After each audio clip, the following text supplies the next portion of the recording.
terms of our wood sourcing, a lot of people ask about that, and it usually comes in the form of, well, what wood is going to come next? Or what's the future of guitar woods look like? And for us, it looks like a wider and wider variety of both traditional woods, sourced in maybe a new way, as well as unconventional woods, or woods that are new into the instrument world.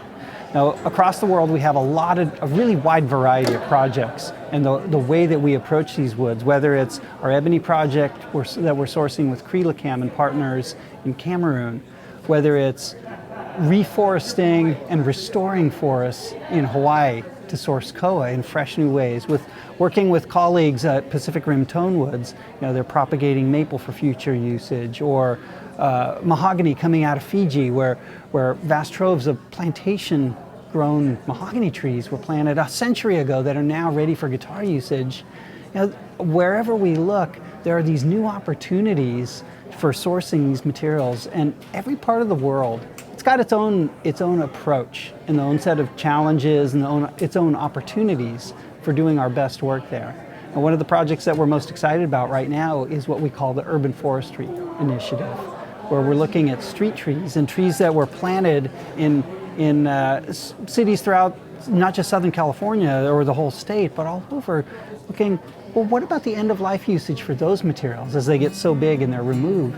Well, a lot of those offer us a unique place to source material from for these guitars that we love to build.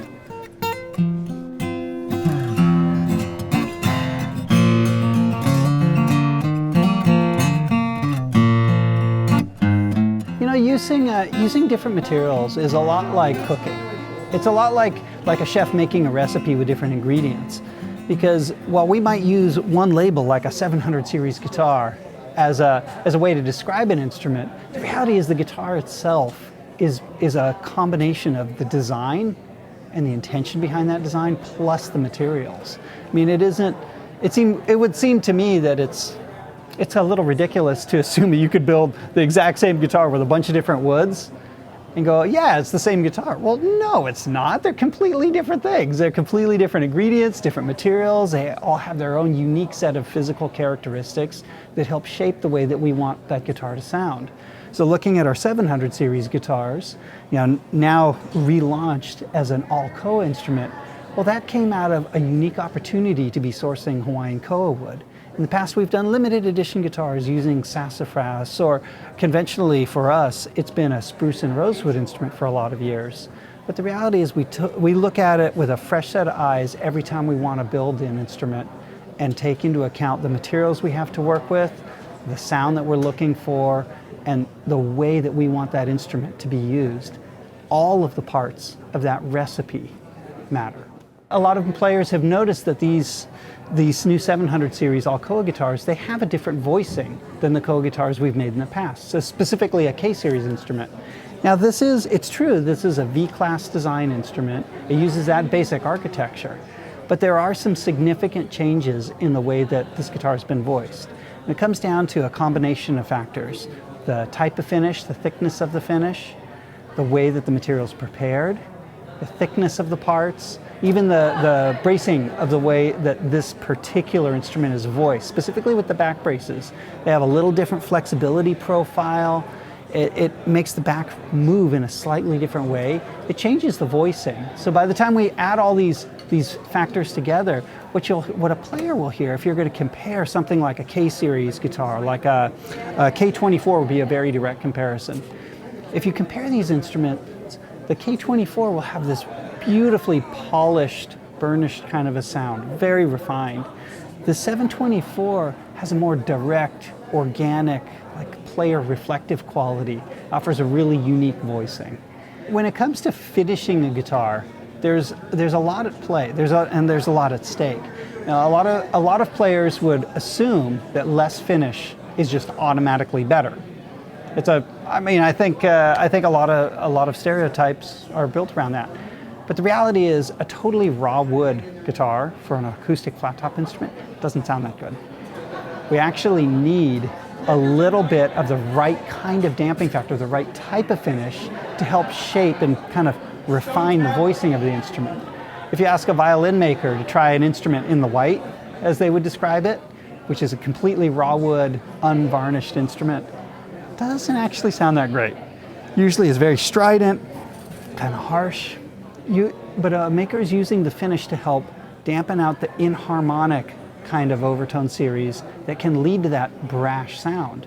Now in this case, this ultra thin finish is the right design decision for this guitar, but it may not be the right decision for every guitar or every type of voicing.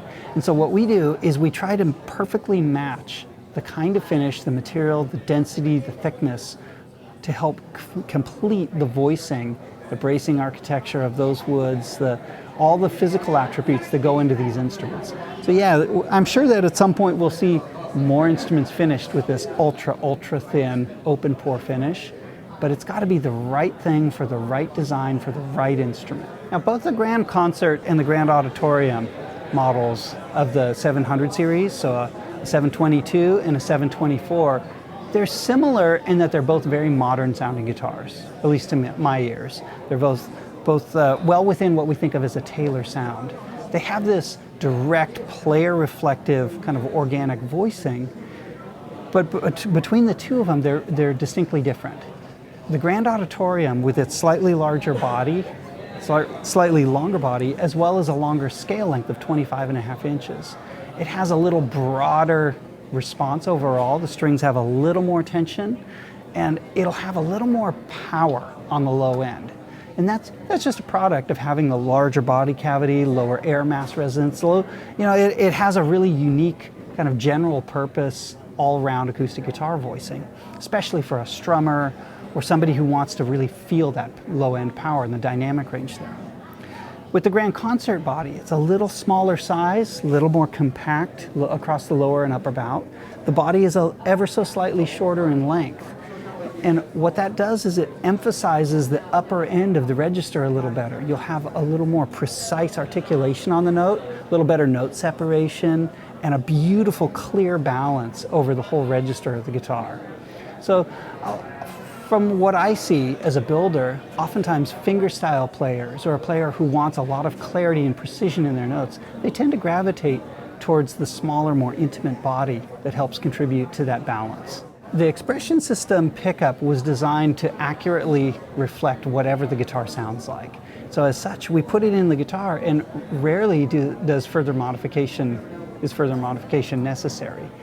Now what I would recommend is for a player to start tuning it to the type of system that they want to play through and the environment that they're playing in. Now for me, a great place to start is with both the bass and the treble controls set to that center detent position, where it's just a flat EQ-less setting. And then of course we have our volume knob, bring that up to the right thing. Now in certain environments where you might be playing in a brighter sounding room or something more reflective, I might pull some of the high end back, or I might boost some of the low end depending on what's necessary. But it really comes down to trusting your ears, because every environment, every stage, every PA, every amp has a different sort of response. So I like for a player to use their ears as their guide toward giving them the optimal result for their instrument and their playing style.